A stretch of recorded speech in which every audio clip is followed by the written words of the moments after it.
வணக்கம். Welcome to கதை திரட்டு audio books. இந்த வீடியோல நம்ம என்ன கதை கேட்க போறோம்னா, பொட்டு வைத்த ஒரு வட்ட நிலா கதையின் முதல் பகுதி. வாங்க கதைக்குள்ள போகலாம். நாம 2 பேரும் கல்யாணம் செஞ்சுக்கலாமா? சார், இந்த டெல்லி இன்வாய்ஸ நீங்க இன்னும் பார்க்கல. அத அப்புறம் பார்த்துக்கலாம். முதல்ல நான் கேட்டதுக்கு பதில். நீங்க கொடுத்த லெட்டர டைப் பண்ணிட்டேன். கையெழுத்து போடுறீங்களா? இஷ்!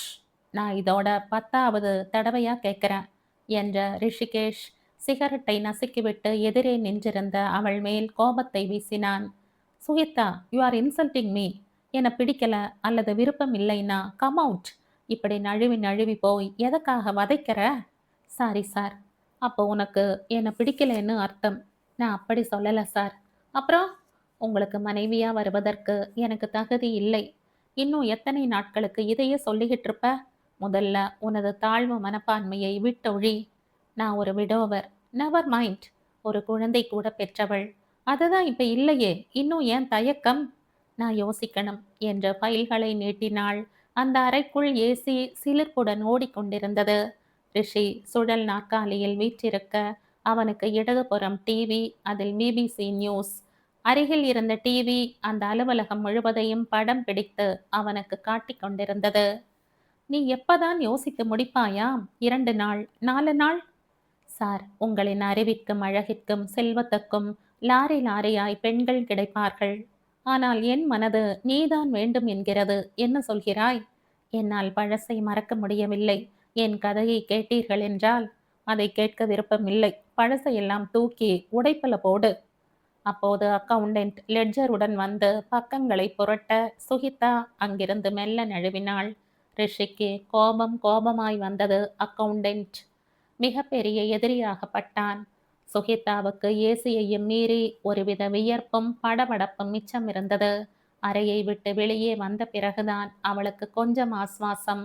ஆனால் அவளது தடுமாற்றமும் படபடப்பும் ரிஷியிடம் ஒட்டி கொண்டிருக்க வேண்டும். அவனது நெற்றியில் வியர்வை அரும்பியது. கை கால்களில் தளர்வு. அக்கவுண்டன்ட் பக்கங்களை புரட்டி கொண்டிருக்க அவனால் அதில் கவனம் செலுத்த முடியவில்லை. எல்லாத்தையும் டேலி பண்ணிட்டேன். ஓகேயா சார்? சுகிதா? அவன் சற்று யோசித்து, அவங்க போய் ரொம்ப நேரமாச்சு sir. Sorry, I am not in a mood. இதை கொண்டு போயிட்டு நாளைக்கு ஃப்ரீயா இருக்கும்போது வா. அக்கவுண்டன்ட் வெளியேறினதும் அவசரமாய் சிகரெட் எடுத்து பற்ற வைத்து கொண்டு கதவோரம் நின்று கண்ணாடி வழியாக சுகிதாவை கவனித்தான். அவளது வலது தோள்பட்டையும் அதன் மேல் ஒதுக்கப்பட்டிருந்த முடிக்கற்றையும் அது ஸ்பரிசிக்கும் பிளவுஸின் மேடும் அவனை படுத்தின. ச்ச, தவறு. நம்மிடம் வேலை பார்ப்பவளை இப்படி ஒளிந்திருந்து பார்ப்பது அநாகரீகம். ஒளிய வேண்டாம், நேராக பார்க்கலாம் என்றுதானே கட்டிக்க விரும்புகிறேன். சம்மதிக்க மாட்டேன் என்கிறாளே. முதல் சந்திப்பிலேயே சுகிதா அவனது மனதை தொட்டிருந்தாள். நாளுக்கு நாள் அது வளர்ந்து தளிர்த்து துளிர்த்து இப்போது கனிய துடித்து கொண்டிருந்தது. நெஞ்சு அந்த சந்திப்பை அசை போட ஆரம்பித்தது. ரிஷிக்கு மாலை நேரத்து மங்கலும் தென்றலும் ரொம்பவும் பிடிக்கும். பகல் முழுக்க டென்ஷன், ஓட்டம், அவசரம், இயந்திரத்தனமாய் உழைத்து யோசித்து அலுவலர்களை விரட்டி கோபித்து உடல் முழுக்க உஷ்ணம். அவற்றையெல்லாம் மாலை தென்றல் வடித்து விடுகிறது. 7 மணிக்கு மேல் அவன் காரை எடுத்துக்கொண்டு தனிமையில் கிளம்பி விடுவான். வீட்டில் எல்லா வசதிகளும் இருக்கின்றன. வேலைக்காரர்கள், ஆயா, சமையல் ஆயா, அம்மா, அப்பா விட்டு போன எஸ்டேட் எல்லாம் இருந்தும் கூட மனதில் எப்போதும் ஒருவித சூன்யம், தேடுதல். அம்மா திருமணத்திற்கு வற்புறுத்தி கொண்டே இருக்கிறாள். அவன் இதுவரை நழுவும் படலத்தில். முதலில் எம்பிஏ படிக்கணும் என்றான். அப்புறம் ஸ்டேட்ஸ் போகணும் என 2 வருட பாய்ச்சல். ரிஷி, நீ மேல மேல படிக்கிறதுல தப்பில்ல. ஒரு கல்யாணத்தை பண்ணிக்கிட்டு அப்புறமா படியேன். வயசு ஆகிறதில்ல. 28 ஒரு வயசாமா? வயசு எனக்கு ஆகிறதுன்னு சொன்னேன். உனக்கு என்ன குறை? அப்பா சேர்த்து வைத்துள்ள சொத்துக்களை பராமரித்தாலே போதும். நான் எனது சொந்த காலில் நிற்க ஆசைப்படுறேன். சொந்த சம்பாத்தியம் என்பது தன்னம்பிக்கையையும் சந்தோஷத்தையும் தரக்கூடியதில்லையாமா? அதுக்கு கொஞ்சம் அவகாசம் தேவை. அவகாசம் எவ்வளோ நாள்? 6 மாசம், 1 வருடம்? கல்யாணம் பிறகு வைத்து கொண்டாலும் பெண்ணை பார்த்து இப்போதே நிச்சயித்து விடலாமே. ஊரில் பெண்களுக்கா பஞ்சம்? என் மனதுக்கு பிடிக்கிற மாதிரி யாரும் கிடைக்காமலா போய் விடுவார்கள்? மாலையில் வெளியே உலாத்துவதற்கு அம்மாவும் ஒரு காரணம். சீக்கிரம் வீட்டுக்கு போனால் சுற்றி வளைத்து திருமண பேச்சில் வந்துதான் நிற்பாள். லேட்டாக போனால் அதை தவிர்க்கலாம். சாப்பிட்டதும் தூக்கம் வருகிறதென்று சொல்லி நழுவி விடலாம். அன்று வழக்கம் போல் காரை ஹைவேயில் நிறுத்திவிட்டு ஸ்டீரியோவை ஆன் பண்ணி பேனட்டில் சரிந்து அமர்ந்திருந்தான். அண்ணாந்து காற்றோடு புகையை ஊதுவது ஆனந்தம். ரோடில் வாகனங்கள் சீறி பாயும். அவற்றிற்கு போட்டியாய் தண்டவாளம் அதிர அதிர ரயில் ஓடும். அவனுக்கு அந்த தடக் தடக் ரொம்ப பிடிக்கும். Zig zig ஜிக்கை ரசிப்பான். ரயில் நெருங்கும் போது படபடவென செடி கொடிகளும் அது போகும் திசையிலேயே தலை அசைத்து இசைப்பது ரம்யம். ரயிலை வானத்து மேகமும் நட்சத்திரங்களும் துரத்தும். பக்கோடா அல்லது சிப்ஸ் கொறித்து கொண்டு அவற்றை அனுபவிப்பான். அன்றும் அப்படி ரசித்து கொண்டிருந்த போது தண்டவாளத்தில் நிழலாய் நடந்து போகும் அவளை கவனித்தான். வனாந்திர காடு, கண்ணுக்கு எட்டும் வரை மரங்கள், மின்சார கம்பங்கள், காற்றின் உயிங். சந்திரனை காணவில்லை. இந்த நேரத்தில் ஒரு பெண் தண்டவாளத்தில் நடக்கிறாள் என்றால் என்ன அர்த்தம்? தற்கொலை? My God! இப்போது எக்ஸ்பிரஸ் ஒன்று பீய்த்து கொண்டு வருமே. கூடாது, அவள் சாகக்கூடாது. சட்டென எழுந்து ஓட ஆரம்பித்தான். ஏய், ஏ பொண்ணு, நில்லு, நில்லு! அவள் அதை காதில் வாங்கி கொண்டதாய் தெரியவில்லை. அவள் பாட்டுக்கு நடந்து கொண்டிருந்தாள். எதிரே மின்மினியாய் ரயிலின் வெளிச்சம். நெற்றிக்கண். அது நெருங்கிக் கொண்டிருப்பதை தண்டவாளத்தின் அதிர்வுகள் தெரிவித்தன, துரிதப்படுத்தின. இன்னும் சில நிமிடங்களில் வண்டி வந்துவிடும். தோ பாலத்தில் தெரிகிறது. பனை மரங்களுக்கிடையே ஊர்கிறது. ஓடு, ஓடு, ஓடிப்போய் அவளை காப்பாற்று! ரிஷி பாய்ந்து அவளை பிடித்து இழுக்க, அவளது முகத்தில் அதிர்ச்சியும் சிவப்பும் வெளிப்பட்டு, விடுங்க என்று உதறினாள். ஏய், என்ன, உனக்கு என்ன பைத்தியமா? அவள் அதற்கு பதில் சொல்லாமல் மறுபடியும் தண்டவாளத்தில் இறங்க, உன் உத்தேசம் என்ன என்று கத்தினான். வேறென்ன, சாகணும். பார்த்தா படிச்ச பொண்ணா தெரியற? இளமை அழகை வைத்து கொண்டு எதற்கு சாகணும்? எதற்காகவோ சாகிறேன். அதை பத்தி உங்களுக்கு என்னவா? விடுங்க, ரயில் வருகிறது. என்ன காரணம்னு சொல்லு. காரணத்தை சொல்வதற்குள் ரயில் போய்விடும். போகட்டும், இதில்லை என்றால் அடுத்த ரயில். நீ தற்கொலை செய்ய போதுமான காரணம் இருந்தால் நானே அதற்கு உதவி செய்கிறேன் என்று ரிஷி புன்னகைக்க அவள் அவனை முறைத்தாள். எல்லோருக்கும் நான் கேலி பொருளா போயிட்ட, நகருங்க என்று நெருங்கிவிட்ட ரயிலின் முன்னில் பாய போக அவளை ஒரே அறையாக அரைந்து இழுத்தெறிந்தான். தரையில் விழுந்த வேகத்தில் அவளது மண்டையில் அடிபட்டிருக்க வேண்டும். ரத்தம். அதை பார்த்து அவள் மயக்கம். உடன் அவளை தூக்கி காரில் கிடத்தி 2ஆம் அக்ரஹாரத்தில் இருந்த தெரிந்த கிளினிக்கில் சிகிச்சை கொடுக்க செய்தான். டாக்டர் ராஜபாலு அவனை அர்த்தத்துடன் பார்த்து, யார் இந்த பெண் என்றார். தெரியல. தெரியலன்னா என்ன அர்த்தம்? தெரியலன்னு தான் அர்த்தம். ரிஷி, பி சீரியஸ். உன்னை பத்தி எனக்கு தெரியும். உன் வசதிக்கு நீ பட்டாம்பூச்சியா பறக்க முடியும், பறக்கலாம். ஆனா அப்படி இல்லாம எத்தனை கட்டுப்பாட்டுடனும் ஒழுக்கத்துடனும் இருக்கிறாய் என்பதை நான் அறிவேன். அப்படி இருக்கும் நீ ஏதோ ஒரு பெண்ணை அழைத்து வருகிறாய் எனும்போது அதை அத்தனை சாதாரணமாக எடுத்துக்க முடியல. சொல்லு, சத்தியமா உனக்கு இவளை பத்தி தெரியாது? சத்தியமா? ரிஷி, முன்பின் தெரியாமல் அடிபட்டு கிடப்பவளுக்கு சிகிச்சை தருவது ரிஸ்க். பின்னால எதுவும் பிரச்சனை ஆயிர போகுது. என்ன பிரச்சனை வரும்ங்கிறீங்க? காலம் கெட்டு கிடக்கு. எந்த புத்துல எந்த பாம்புன்னு சொல்ல முடியல. நிஜமாலுமே இவ தற்கொலை பண்ணிக்க போனாளா? ஆமா, ஏன் சந்தேகம்? வந்து தற்கொலை மாதிரி நடிச்சு உன் கவனத்தை கவர வேண்டிய நாடகம் இல்லையே. டாக்டர், எப்படியெல்லாம் நீங்க சிந்திக்கிறீங்க? அதான் சொன்னனே, கலிகாலம்னு. இவ எதுக்காக நடிக்கணும்? எதுக்காக என்னை கவரணும்? எல்லாம் பணம். நீ தினமும் அந்த பகுதியில் உலாத்த போறதை இவள் அல்லது இவளை தூண்டினவர்கள் கவனித்து வந்திருக்கலாம். உன்னை ஈர்க்க வேண்டி நாடகம் ஆடி உன் மனதை கவர்ந்து பிறகு மெல்ல மெல்ல பணம் சுருட்ட வேண்டி. சாரி, இவள் அப்படிப்பட்டவளாக தெரியல. இல்லை என்றால் ஒருவேளை ஏதாவது தீவிரவாத இயக்கத்தை சேர்ந்தவளாக கூட இருக்கலாம். அப்படி இருக்கும் பட்சத்தில் இவளுக்கு சிகிச்சை கொடுப்பதே ஆபத்து. நாளைக்கு எவனாவது கேஸ் போட்டு எனக்கும் அந்த இயக்கத்துக்கும் தொடர்பு இருக்குன்னு நார் அடிச்சான்னா என் தொழிலே அவுட். டாக்டர், டாக்டர் என்ற ரிஷி சிரித்தான். உங்களுக்கு நல்ல விதமான சிந்தனைகளே வராதா? நிச்சயம் இவள் அப்படிப்பட்டவள் இல்லை. அது உனக்கு எப்படி தெரியும்? அதுக்கு அவளது கண்களே சாட்சி. அந்த கண்களில் பொய் இல்லை, பித்தலாட்டம் இல்லை. அதில் ஒரு சாந்தம், கனிவு, பரிதாபம், பரிதவிப்பு. கவலைப்படாதீர்கள். அப்படி ஒரு பிரச்சனை வராமல் பார்த்து கொள்ள வேண்டியது என் பொறுப்பு. டாக்டர் வேண்டா வெறுப்பாகத்தான் அவளுக்கு சிகிச்சை அளித்தார். மயக்கம் தெளிந்து எழுந்ததும் அவள் கேட்ட முதல் கேள்வி, என்னை எதுக்காக காப்பாத்தினீங்க? வேற எதுக்கும் இல்ல. தற்கொலை பெண்ணை காப்பாற்றின வீரன்னு பேப்பர்ல செய்தி வருவதற்குத்தான். ரிஷி புன்னகைக்க, அவள் தன் முகத்தை மூடிக்கொண்டு விசம்ப ஆரம்பித்தாள். ஐய, இப்ப உன்னை என்ன பண்ணிட்டாங்களாம்? எதுக்கு இந்த புசுபுசு? அவள் நிமிர்ந்து அவனை வெறிக்க பார்த்தாள். அந்த கண்களில் தெரிந்த பயமும் சிகப்பும் ரிஷியின் நெஞ்சை வருடின. உன் பேர் என்ன? சுயத்தா. எந்த ஊர்? மைசூர்.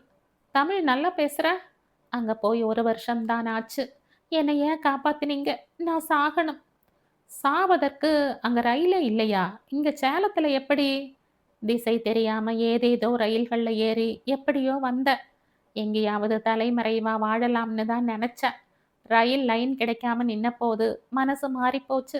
இறங்கிட்டேன். நான் எதுக்காக வாழணும், யாருக்காகன்னு கேள்வி தாக்கி செத்து போக தீர்மானிச்சேன். பட்டும் படாமல் தொட்டும் தொடாமல் பதில் அளித்தால் எப்படியாம்? உனக்கு என்ன பிரச்சனை? நானே ஒரு பிரச்சனை. வாழ்வில் நிம்மதி இல்லை. வாழ வழி இல்லை. ரொம்பவும் விரக்தியா பேசுகிறாய். உனக்கு வழி நான் காட்டுறேன். என்ன யோசிக்கிற? என் மேல நம்பிக்கை இல்லையா? எந்த ஆணையும் நம்புவதற்கு நான் தயார் இல்லை. நிறைய அடிபட்ட மாதிரி தெரிகிறது. ஏன் காதல் தோல்வியா? இல்லை, கல்யாணத்தில் தான் தோல்வி. ஏன் மாமியார் கொடுமையா? புருஷனே கொடுமை. அவன் இப்ப எங்க? செத்துட்டான். அப்புறம் அங்க தூய்மையாய் வாழ முடியுமான்னு தோணல. அதான் ஊரை விட்டு ஓடி வந்துட்டேன். ரிஷி அவளை தேற்றி ஆறுதல் படுத்தினான். சுகிதாவிற்கு ஹாஸ்டலில் தங்க ஏற்பாடு செய்தான். அவள் டைப்பும் ஷார்ட் ஹேண்டும் கற்றிருக்க தனது அலுவலகத்திலேயே வேலை கொடுத்து தனது அருகிலேயே வைத்து கொண்டிருந்தான். சுகித்தாவின் மௌனமும் சாந்தமும் அவனை மிகவும் கவர்ந்திருந்தன. அலுவலக விஜயமா அலுவலக விஷயமாய் வெளியே போகணும் என்று அவளை காரில் அழைத்து போவான். அவளது அண்மை அவனை உசுப்பும் உஷ்ணப்படுத்தும் மிதப்பை ஏற்படுத்தும். இரத்தத்தில் ஒருவித ரசாயன சேர்க்கை.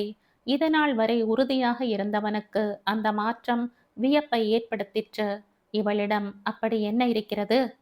ஆமாம், என்னவோ இருக்கிறது.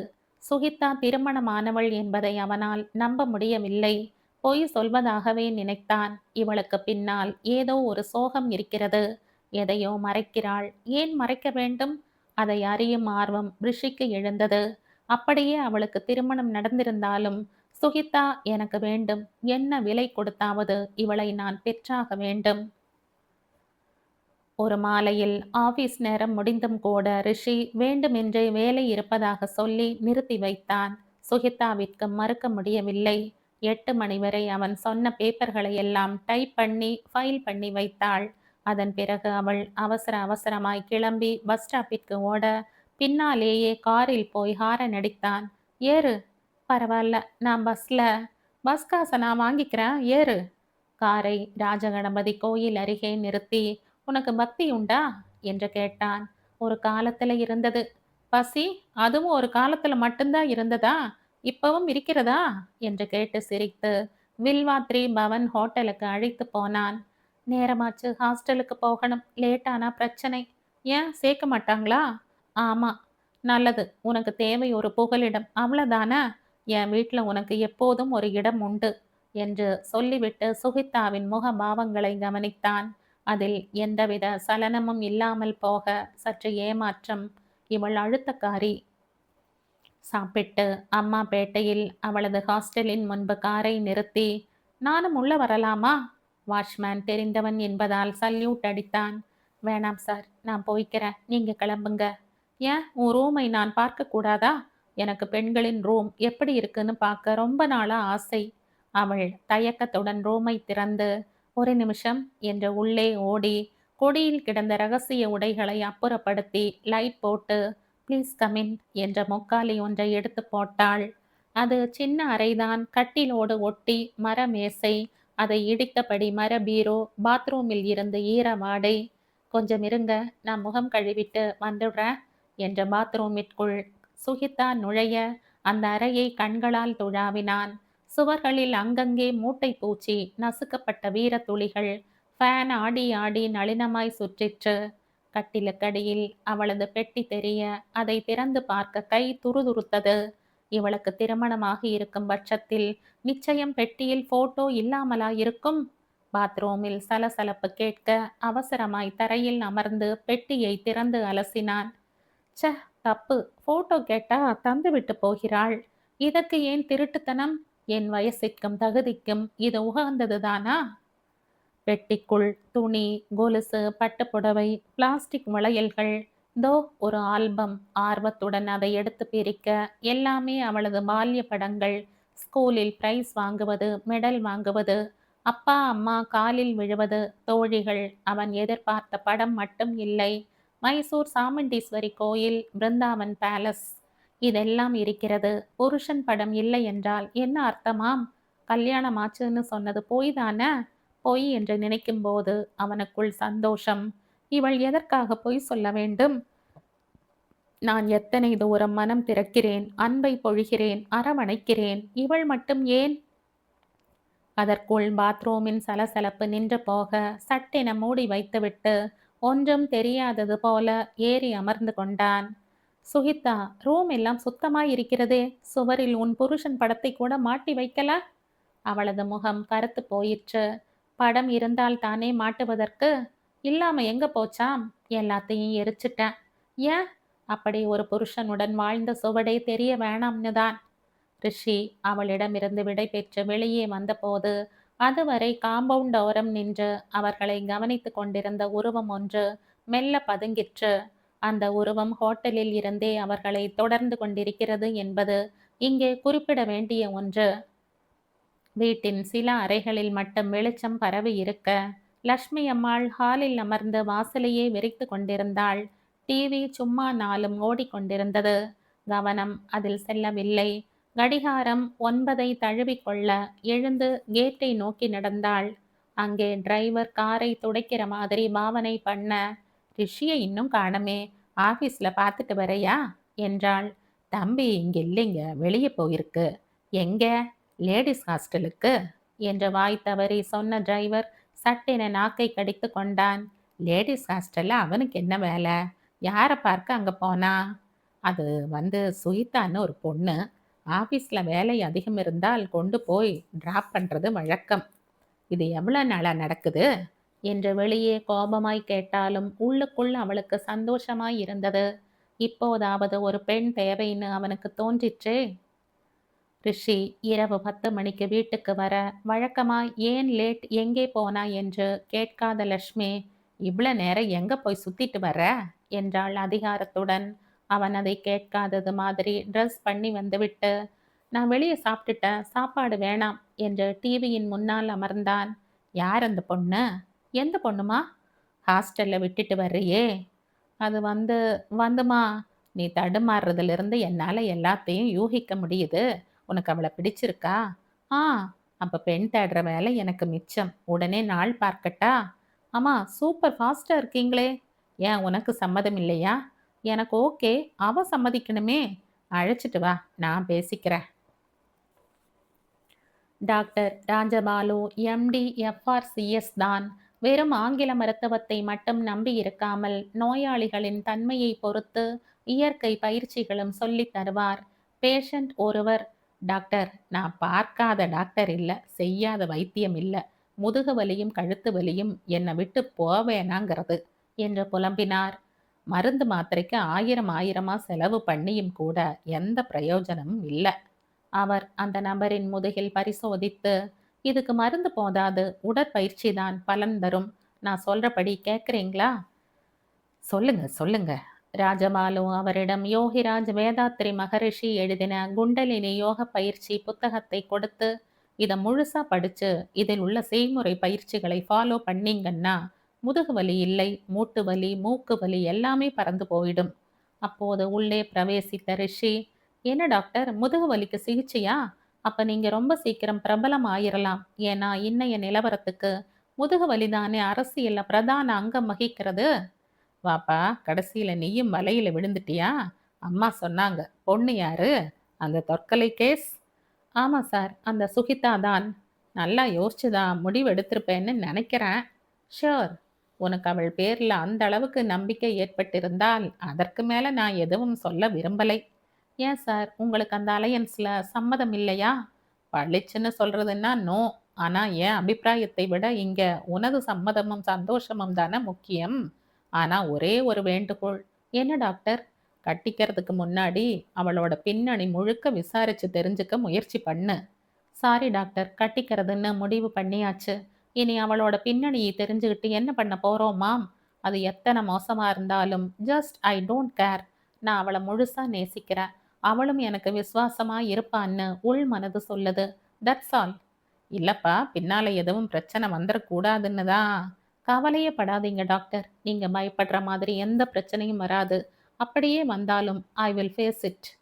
ரிஷி அவரிடம் பெருமிதத்துடன் தெரிவித்த போது, கொஞ்சம் முன்பு முதுகுவலி என்ற டாக்டரிடம் ஆலோசனை பெற்ற அந்த நபர் அவர்களின் சம்பாஷணைகளை உன்னிப்பாக கேட்டுக்கொண்டிருந்தார். அந்த நபர் வேறு யாரும் இல்லை, ஹாஸ்டலிலும் ஹோட்டலிலும் ரிஷியை தொடர்ந்து வந்த அதே உருவம் என்பது பின் குறிப்பு. அலுவலகத்தில் ரிஷி இருக்கிறான் என்றாலே எல்லோருக்கும் சுறுசுறுப்பு வந்துவிடும். வெட்டி பேச்சுக்கள் தவிர்க்கப்படும். வேலை துரிதப்படும். அவன் இளைஞன் என்றாலும் கூட பெருசுகளுக்கும் வயசை மீறின பயம். அன்று ரிஷி மீட்டிங் ஒன்றில் இருக்க லக்ஷ்மி அம்மாள் அங்கு விஜயம் செய்திருந்தாள். கோவில் போய்விட்டு திரும்பும்போது ரிஷியின் மனதை மாற்றின அந்த தேவதை யார் என்று பார்க்கும் ஆவல் எழுந்தது. அலுவலகத்தில் பியூனை தவிர அவளை வேறு யாருக்கும் பரிச்சயம் கிடையாது. ஃபைல் சுமந்து வந்த பியூன் எஜமானி சுகித்தாவின் சீட் அருகே நின்றிருப்பதும், அவள் டைப்பிற்கிடையே ஏதோ ஒரு மூன்றாம் மனிதனிடம் பேசுகிற மாதிரி பதில் அளிப்பதும் அறிந்து அவள் அருகே போய் செருமினான்.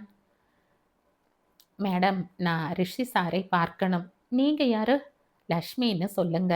எந்த லக்ஷ்மி? என்ன விஷயமா பார்க்கணும்? சாரி பிஸி என்று சுகித்தா அலட்சியப்படுத்த, பியூன் அவளுக்கு பின்னால் நின்று கொண்டு ஷ் ஷ் என்று நாற்காலியை தட்டினான். லக்ஷ்மி அவனிடம் கண் காட்டி வாயை திறக்காதே என்று சமிக்ஞை செய்து அடக்கினாள். பரவாயில்ல மேடம், நான் வெயிட் பண்ணி பார்த்துட்டு போறேன் என்ற காலியாய் கிடந்த நாற்காலி ஒன்றில் அமர்ந்து லக்ஷ்மி அவளையே வைத்த கண் வாங்காமல் பார்த்து கொண்டிருந்தாள்.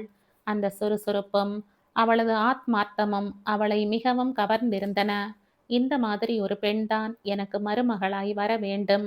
சுகித்தாவின் முடி இழைகள் ஃபேன் காற்றில் நெற்றியை வருட, நக பாலிஷ் இட்ட விரல்களால் அவற்றை ஒதுக்கி கொண்டு கர்மமே கண்ணாயிருந்த அந்த லாவகம் லக்ஷ்மிக்கு பிடித்திருந்தது. சுகித்தா நல்ல அழகு, விடோவர் என்று சொல்வதை நம்ப முடியாத அளவுக்கு கட்டோடு இருக்கிறாள். உயரம், பருமன் எல்லாம் ரிஷிக்கு பொருத்தம்தான். ரிஷியின் சாய்ஸ் வீண் போகவில்லை. போகக்கூடாது. இவள்தான் என் மருமகள். அவள் முடிவு செய்த தருணத்தில் பியூன் தகவல் கொடுத்து ரிஷி பதற்றத்துடன் ஓடி வந்து, என்னம்மா இங்கே உட்கார்ந்துக்கிட்டீங்க? வர்றதா சொல்லவே இல்லையே என சுகித்தா சட்டென எழுந்து அவனை புரியாமல் பார்த்தாள். சுகி, இது எங்க அம்மா.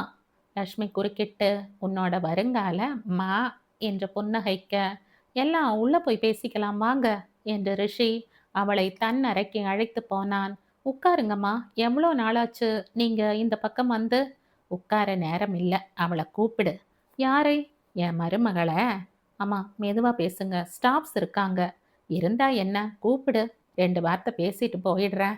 அவன் தயங்கவே, இப்ப நீ கூப்பிடுறையா இல்லை நானே கூப்பிடட்டுமா என இன்டர்காமை அழுத்த, அடுத்த நிமிடத்தில் சுகித்தா நோட்டும் பென்சிலுமாய் உள்ளே பிரவேசித்தாள். நீ உன் மனசுல என்ன நினைச்சிட்டு இருக்கையாம்? ஆ, சாரி மேடம், நீங்க யாருன்னு தெரியாததால. நான் யாருன்னு இப்ப தெரிஞ்சுக்கிட்டயா? Yes madam. என்ன எஸ் நோ?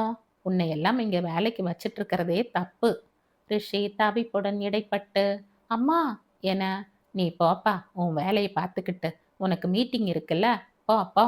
அவன் போனதும் வியப்புடன் நின்றிருக்கும் சுகித்தாவை லக்ஷ்மி ஏற இறங்க பார்த்து, இப்படி உட்காரு என்றாள். பரவாயில்ல மேடம், நான் நிக்கிறேன். இந்த மரியாதை கல்யாணத்துக்கு அப்புறமும் தொடருமா? இல்ல தாலி கழுத்துல ஏறினதுமே மாமியாரை துவைக்க ஆரம்பிச்சிருவியா? எனக்கு எதுவுமே புரியல மேடம். புரியும்படியா நேரா விஷயத்துக்கு வர்றேன். ரிஷி எல்லாம் சொன்னான். அவங்கிட்ட என்ன குறை இருக்குன்னு நீ ஒதுக்குறையாம்? ஐயோ, நான் ஒதுக்குறேனா? சரி ஒதுங்குற. சுகித்தா, அவன் எனக்கு ஒரே பிள்ளை. என்ன காரணத்தினாலோ இத்தனை நாள் அவனுக்கு எந்த பெண்ணின் மேலும் ஈடுபாடு ஏற்படலை. அவனது இந்த போக்கால் நான் ரொம்பவும் நொந்து போயிருந்தேன். இப்படியே விட்டா எங்கள் வம்சம் விருத்தியடையாம போயிடுமோன்னு பயந்திருந்த எனக்கு நீ ஒரு வரப்பிரசாதம். தயவு செஞ்சு நீ இந்த கல்யாணத்துக்கு சம்மதிக்கணும். நீ மறுத்துட்டா அவன் ரொம்பவும் இடிஞ்சு போயிடுவான். அவனுக்கு அப்புறம் வாழ்க்கையே இல்லாம போயிரும். என்ன சொல்ற? வந்து நான் விடோ. அதான் முன்பே சொன்னனே, எல்லாம் எனக்கு தெரியும். மேடம், உங்களோட பரந்த உள்ளமும் பெருந்தன்மையும் என்னை மெய் சிலிர்க்க வைக்குது. ஆனா நான் பட்ட மரம், அனுபவப்பட்ட மரம். பட்ட மரம் துளிர்க்குமா? பாலைவனம் பூக்குமா? நிச்சயம் துளிர்க்கும், பூக்கும். துளிர்க்க வைப்பேன், பூக்க வைப்பேன். ரிஷி சுகித்தாவின் திருமணம் எளிமையாக நடந்து முடிந்திருந்தது. எளிமைக்கு காரணம் சுகித்தா. அவளது வேண்டுகோள். அவனது வசதிக்கும் அந்தஸ்துக்கும் எவ்வளவு ஆர்ப்பாட்டம் வேண்டுமானாலும் பண்ணலாம். அலுவலர்கள் எல்லாம் வரிந்து கட்டிக்கொண்டு வேலை செய்வர். ஆனால் அப்படி ஒரு வைபவத்தில் அத்தனை பேர்களின் முன்னில் அமர்வது நெருப்பில் அமர்வது போல் இருந்தது அவளுக்கு. அதனால் கோவிலில் திருமணம், யாரோ முகம் தெரியாத நபர்களுக்கு அன்னதானம், அப்புறம் ரெஜிஸ்டர் ஆபீஸில் ரிஜிஸ்டர். எளிமையான திருமணம் என்றாலும் வேலை ஆட்களுக்கும் அலுவலக பணியாளர்களுக்கும் கிடைக்க வேண்டிய சலுகைகள் மட்டும் கிடைக்காமல் இல்லை. ரிஷி பெருமிதத்துடன் இருந்தான். அவனை பார்த்து லட்சுமி அம்மாளுக்கு பூரிப்பு. ஆனால் சுகிதாவுக்கு மட்டும் குறுகுறுப்பு அடங்கவில்லை. புதுப்பெண் என்றால் ஒருவித பரிதவிப்பிருக்கும். பயம், படபடப்பு, எதிர்பார்ப்பு, ஏக்கம், இரத்தத்தில் புத்துணர்ச்சி. அது எதுவுமே அவளிடம் இல்லை. எல்லாம் பழகினது தானே. பழகின பாவம். அன்று இரவு ரிஷிக்கு ஜுரம் கண்டிருந்தது. அது காதல் ஜுரம், சுக ஜுரம், என்னென்னவோ கனவுகளும் கற்பனைகளும் கொண்ட ஜுரம். அறைக்குள் சுகித்தா ஒதுங்கி நின்றிருந்தாள். அவனை பார்க்கும் போதெல்லாம் குறுகுறுப்பு, குற்ற உணர்வு. ஏதோ ஒரு மனநிலையில் திருமணத்துக்கு சம்மதித்து விட்டாளே தவிர அதை இன்னும் அவளால் ஏற்றுக்கொள்ள முடியவில்லை. சுகி, என்ன யோசனை? இப்படி வந்து உட்காரு என்ற கட்டிலில் பிடித்து அமர்த்த அவளுக்கு அது முள் படுக்கையாய் குத்திற்று. சுகி, ஏன் உன் முகத்துல இத்தனை வாட்டம்? கழுத்தெல்லாம் ஏன் இத்தனை வியர்வை? ஏசியை கூட்டி வைக்கட்டுமா என்று கேட்டு செட் பாயிண்டை அதிகப்படுத்திவிட்டு அவளை உரசிக்கொண்டு அமர்ந்தான். இன்னும் ஏன் மௌனம்? இது வெட்கமா, தயக்கமா, இல்லை எப்படி ஆரம்பிப்பது என்கிற குழப்பமா? இங்க யாரும் பார்க்க போறதில்ல, நாம மட்டும்தான். ஆரம்பம் எப்படி வேண்டுமானாலும் இருக்கலாம். கமான், இது நமக்கு முதல் இரவு. உங்களுக்கு மட்டும். அந்த வார்த்தைகளை ரிஷி கேட்டதும் ரிஷியிடம் அதுவரை இருந்த உற்சாகம் எல்லாம் மறைந்து போயிற்று. பழசையெல்லாம் நீ இன்னும் மறக்கல? என்னால முடியல. எப்படி முடியும்? நான் எச்சில் பண்டம். இந்த கல்யாணத்துக்கு நான் சம்மதித்திருக்கவே கூடாது. இப்ப என்னாகி போச்சாம்? விதவைகள் மறுமணம் செய்து கொள்வதில்லையா? அதை எழுதவும் பேசவும் வேண்டுமானால் நன்றாக இருக்கலாம். நடைமுறையில் மிகவும் அசிங்கமாய் படுகிறது. அருவருப்பு. ஐ ஆம் கிளியர். இதில் எந்தவித அசிங்கமோ அருவருப்போ இருக்கிறதா எனக்கு தெரியல. அது உங்கள் பெருந்தன்மை ரிஷி. உங்களுக்கு இது தேவையா? ஊரில் வேறு பெண்களா இல்லை? சுகித்தா கேட்டுவிட்டு முகத்தை மூடிக்கொண்டு விசம்ப ஆரம்பித்தாள்.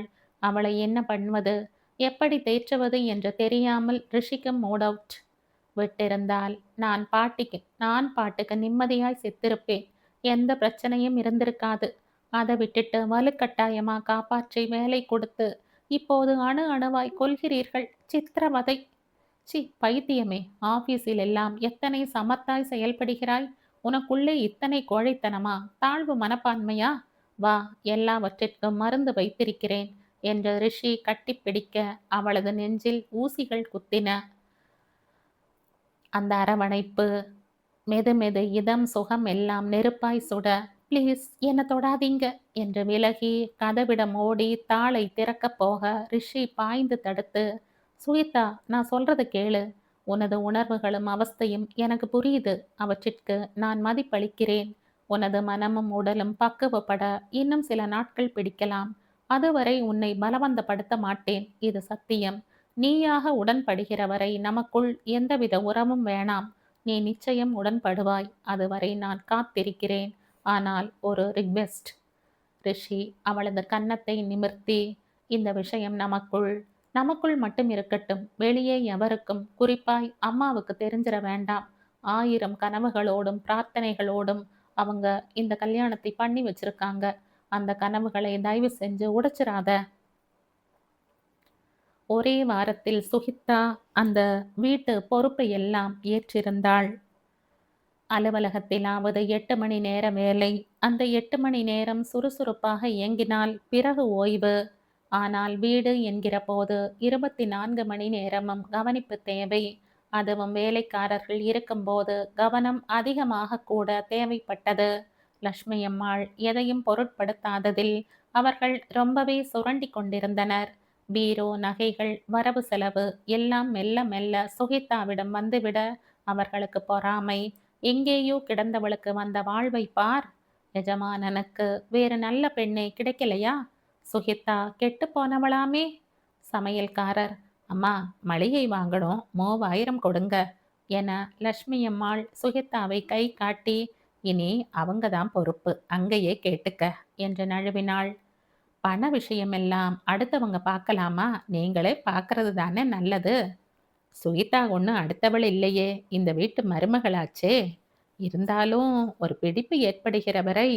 எதுக்கு சொல்ல வரேன்னா, இத்தனை பெரிய பொறுப்பை பாவம் சின்ன பெண் தாங்குமான்னு தான். அப்போது சுகிதா 1000 ரூபாயை நீட்டி, இந்தாங்க மளிகைக்கு வச்சுக்கங்க, வாங்குகிற பொருளுக்கு பில் கேட்டு கொண்டு வந்து கொடுங்க. 1000 எப்படிம்மா போதும்? பத்தாதா? சரி கொடுங்க. இனி பர்ச்சேஸ் ஏன் பொறுப்பு. நான் வாங்கி வருவதை சமைத்து போட்டால் போதும். பரவாயில்லம்மா கொடுங்க, உங்களுக்கு எதுக்கு சிரமம் என்று சமையல்காரர் நடையை கட்டினார். தனது கமிஷனில் கை வைத்து விட்டாளே என்கிற ஆத்திரம் அவருக்கு. அடுத்த தோட்டக்காரன், வாட்ச்மேன், சலவைக்காரி எல்லோருக்குமே இடி.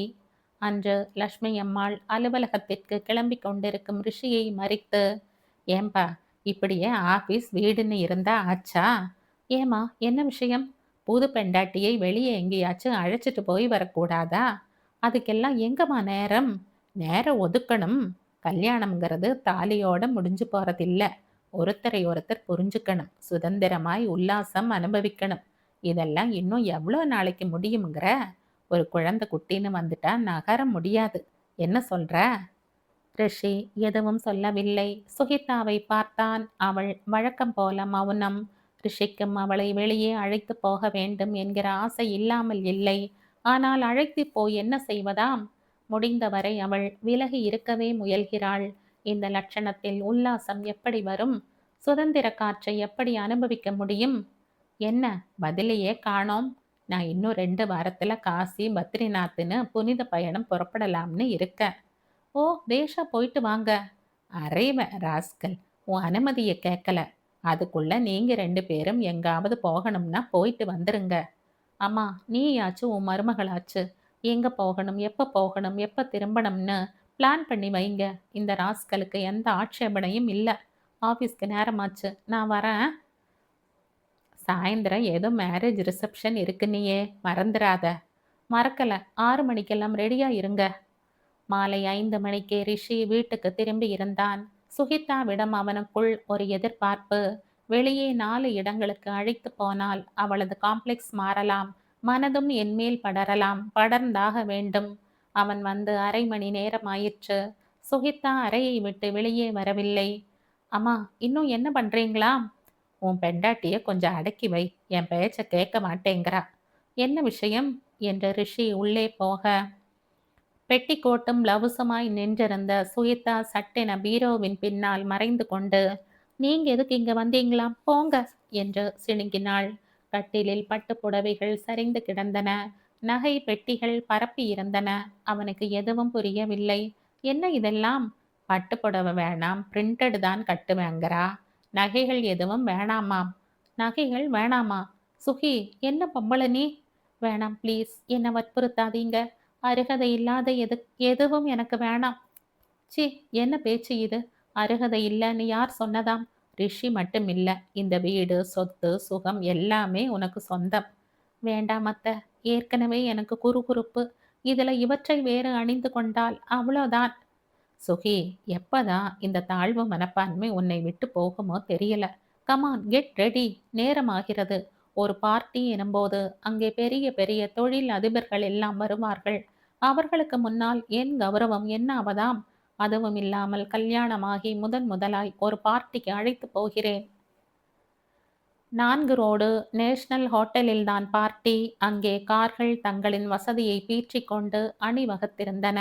அந்த ஹோட்டலின் பிரம்மாண்டம் சுகிதாவிற்கு வயிற்றைக் கலக்கிற்று. என் நிலைமைக்கும் தகுதிக்கும் இதையெல்லாம் நினைத்துக் கூட பார்க்க முடியுமா? ஒரு நேரம் உள்ளே வந்து சாப்பிட்டு பில் கட்ட முடியுமா என்னால்? அவளுக்கு அந்த மாதிரிதான் நினைக்கத் தோன்றியது. புது சுகத்திற்கும் வாழ்விற்கும் ரிஷிக்கு மனம் நன்றி சொன்னாலும் கூட அவளால் இன்னும் அவற்றை ஏற்றுக்கொள்ள முடியவில்லை. ரிசப்ஷன் முழுக்க பணம் பேசிற்று. பணம் ஆளுமை செய்தது. பெண்கள் நகை கடைகளை சுமந்து வந்து கேமராவிற்கு சிரித்தனர். அவர்கள் முகம் கொள்ளாமல் சாந்து பூசியிருந்தனர். காஸ்ட்லியாய் மேக்கப், லிப்ஸ்டிக், உடலில் ஜில் ஜில் என பட்டு மின்னிற்று. தலையில் ஆரம்பித்து சிறப்பு வரை ஒரே நிறத்தில் அலங்காரங்கள். பார்ட்டி என்பதே இதற்காகத்தானோ? எங்களை பார், எங்கள் செல்வத்தை பார் என்று காட்டிக்கொள்ளத்தானோ? ஹாய், ஹலோ, எங்க உன் மனைவி என்று எதிர்ப்பட்டவர்கள் எல்லாம் கேட்டனர். ரிஷி அவளை காட்ட சுயத்தாவிற்கு ஈட்டிகள் பாய்ந்தன. ஒவ்வொருவரையும் அவள் குறுகுறுப்புடனேயே ஏறிட வேண்டியிருந்தது. இதில் யாராவது ஒருவர் என் முந்தைய திருமணத்தை பார்த்திருந்தால் அல்லது அறிந்திருந்தால் அந்த இழுக்கு முழுவதும் ரிஷிக்குத்தானே. கௌரவத்தை காப்பாற்றிக் கொள்ள வேண்டி நகை அணிய சொல்கிறார். அந்த அளவிற்கு கௌரவம் பார்ப்பவர் என்னை எப்படி கட்டிக்கொள்ள முன்வந்தார்?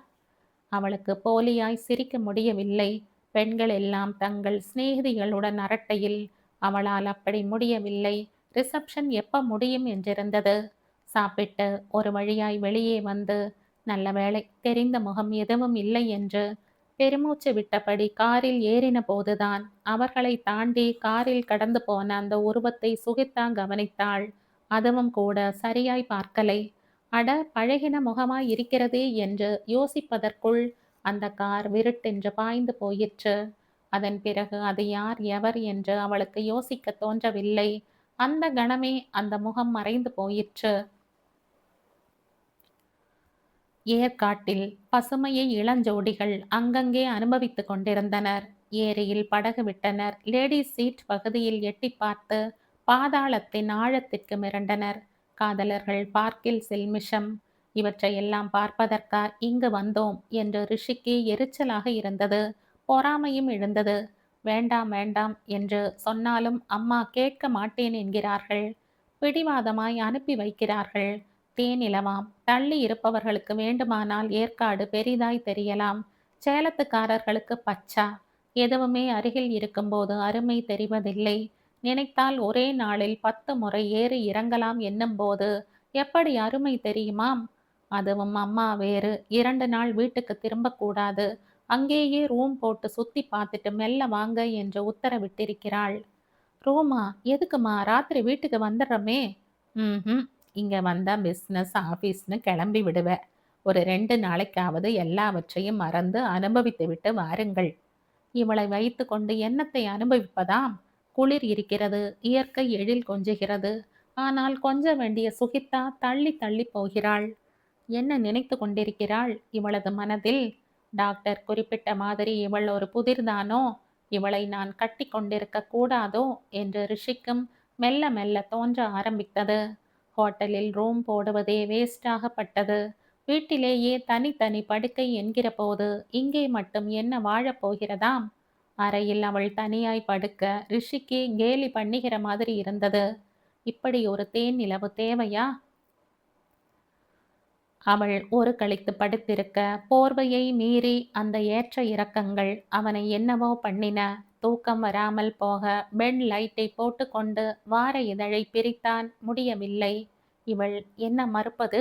எழுந்து போய் அணைத்தால் என்ன செய்து விடுவாளாம்? முதல் முறை வேண்டுமானால் முரண்டு பண்ணலாம், எதிர்க்கலாம். அப்புறம் எல்லாம் சரியாகிவிடும். மனைவி என்று வந்த பிறகு எதற்கு இத்தனை பிகு? மெல்ல எழுந்தான். புத்தகத்தை மூடி வைத்தான். சிறுமி பார்த்தான். அவளிடம் எந்தவித சலனமும் தெரியவில்லை. தூங்கிவிட்டாளா? மெல்ல அடிமேல் அடி எடுத்து வைத்து நடக்க. என்னங்க, தூக்கம் வரலையா என்று திரும்பி பார்த்தாள். அந்த கேள்வியில் இருந்தது வருத்தமா கேலியா என்று புரியவில்லை. அந்த நொடியில் அவனது ஆவேசம் அடங்கி போயிற்று. ச்ச, என்ன காரியம் செய்ய துணிந்தோம்? மனைவியே ஆனாலும் கூட பலவந்தம் என்பது மடத்தனம். அதில் என்ன இன்பம் இருக்கிறது? அப்புறம் மிருகங்களுக்கும் நமக்கும் என்ன வித்தியாசம்? ரிஷி தனது ஆசையை வெளிப்படுத்தாமல் எழுந்து தண்ணீர் குடிக்கிற மாதிரி பாவனை செய்தான். ஓரக்கண்ணில் அவளது நெளிவுகள் தெரிந்தன. இவள் வேண்டுமென்றே இப்படி பண்ணுகிறாளா? வெறி ஏற்றுகிறாளா? எதற்காக? தள்ளி போக போக இவள் மேல் பாசம் பொழிவேன், அதிக ஆர்வம் காட்டுவேன் என்பதற்கா? டாக்டர் குறிப்பிட்டது போல இது ஒரு வகையில் வளைத்து போடும் முயற்சியா? சுகிதா, எதற்காக என்னை வளைத்து போட வேண்டும்? நானே தானே இவளை கட்டி கொண்டு விட்டேன். என்னையும் என் உடைமைகளையும் தந்துவிட்ட பின்னும் அதற்கப்பாலும் வளைத்து போடுவதற்கு என்ன இருக்கிறதாம்? ரிஷி குழப்பத்துடன் படுக்கைக்கு திரும்பி நடந்தபோது ஜன்னல் வழி விருட்டென்று கத்தி ஒன்று பாய்ந்து வந்தது. அவன் நகர்ந்து விடவே வந்த வேகத்தில் சுவரோரம் வைக்கப்பட்டிருந்த பூச்சட்டி மணலில் குத்தி நின்றது. கத்தி வந்ததையோ அது தன்னை நோக்கி வீசப்பட்டதையோ ரிஷி சற்றும் அறிந்திருக்கவில்லை. அது பூச்செடியிற்கிடையே குத்தி இருப்பதையும் அவன் கவனிக்கவில்லை. ஆனால் கத்தி எறிந்த அந்த உருவம் ஹோட்டல் அறைக்கு வெளியே இருந்து ச்ச என்று கையில் குத்தியபடி மெல்ல இருட்டில் மறைய ஆரம்பித்தது. அது வேறு யாரும் இல்லை, ரிஷியை தொடர்ந்து கொண்டிருக்கும் அதே நபர். 2 வாரத்தில் லட்சுமி அம்மாள் திருத்தல பயணம் கிளம்பியிருந்தாள். சாமி தரிசனம் மட்டுமே அவளது நோக்கம் இல்லை. மகன் மருமகளின் சந்தோஷத்திற்கு தான் இடைஞ்சலாக இருக்க வேண்டாம் என்பதுமே ஒரு காரணம். மருமகளின் ஒவ்வொரு செயலிலும் தலையிட்டு தலைவலி தரும் மாமியார்களுக்கிடையே அவள் கொஞ்சம் வித்தியாசம். அந்த தனிமையை அனுபவிக்கும் நிலையிலா ரிஷியும் சுகித்தாவும் இருந்தனர். அம்மா இருந்தபோது அவன் லேட்டாக வீட்டுக்கு வர முடிந்தது. அவள் இல்லை எனும்போது ரிஷி சீக்கிரமே வீட்டுக்கு வந்தாக வேண்டும். வந்து என்ன செய்ய? சுகித்தாவை பக்கத்தில் வைத்து கொண்டு அவஸ்தை. அந்த சமயம் டூர் போக வேண்டியிருந்ததால் ரிஷி சந்தோஷத்துடன் கிளம்பிக் கொண்டிருந்தான். இளம் ஜோடிகளுக்கு பிரிவதென்றால் கஷ்டம், சங்கடம். ஒரு நாள் பிரிவிற்கு கூட உருகுவர், கண் கலங்குவர். ஆனால் அவர்கள் விஷயத்தில் பிரிவு தேவையாயிருந்தது. பிரிந்திருந்தால் சுகித்தாவின் மனம் பதப்படும், மாறக்கூடும் என்று அவன் நினைத்தான். இருந்தும் கூட ஒரு வார்த்தைக்கு, சுகி, நீயும் என்னுடன் பாம்பே வருகிறாயா என்றான். வேணாம், நான் வந்துவிட்டால் வீட்டை யார் பார்த்து கொள்வார்களாம்? வீட்டை பற்றி நீ கவலைப்பட வேண்டாம், டாக்டர் ராஜபாலு பார்த்து கொள்வார். உனக்கு விருப்பம் என்றால்? விருப்பம் இல்லாமல் இல்லை. உல்லாசமாய் ஊர் சுற்றுவதென்றால் யாருக்குத்தான் கசக்குமாம்? ஆனால் என்னவாம்? நான் துணைக்கு வருவதால் உங்களுக்கு ஏதாவது பிரயோஜனம் கிடைக்கும் என்றால் பரவாயில்லை. என்னை வைத்து கொண்டு மெல்லவும் முடியாத, விழுங்கவும் முடியாத தர்ம சங்கடம் உங்களுக்கு. உங்களது அவஸ்தை எனக்கும் புரிகிறது. உங்களது சந்தோஷத்திற்கு ஒத்துழைக்க முடியாததில் வருத்தம். ரிஷி, இதெல்லாம் உங்களுக்கு தேவையா? வேண்டாம் வேண்டாம் என்க. எதற்காக என்னை கட்டி கொண்டு இப்படி அவதிப்பட வேண்டுமாம்? போச்சுடா, மறுபடியும் உன் புராணத்தை ஆரம்பிச்சிட்டியா? புது பெண்டாட்டியை தனியா விட்டுட்டு போனால் ஊர் என்ன பேசும்? வசதி இல்லாதவர்கள் என்றால் பரவாயில்லை. எனது ஆபீஸ் வேலைக்கிடையே நான் எப்படி வேண்டுமானாலும் சுத்தலாம். என்ன சொல்கிறாய்? ஊர் பத்தி கவலைப்படாமல் நீங்கள் போய் வாருங்கள். இந்த கதையின் தொடர்ச்சியை அடுத்த பதிவில் கேட்கலாம். நன்றி.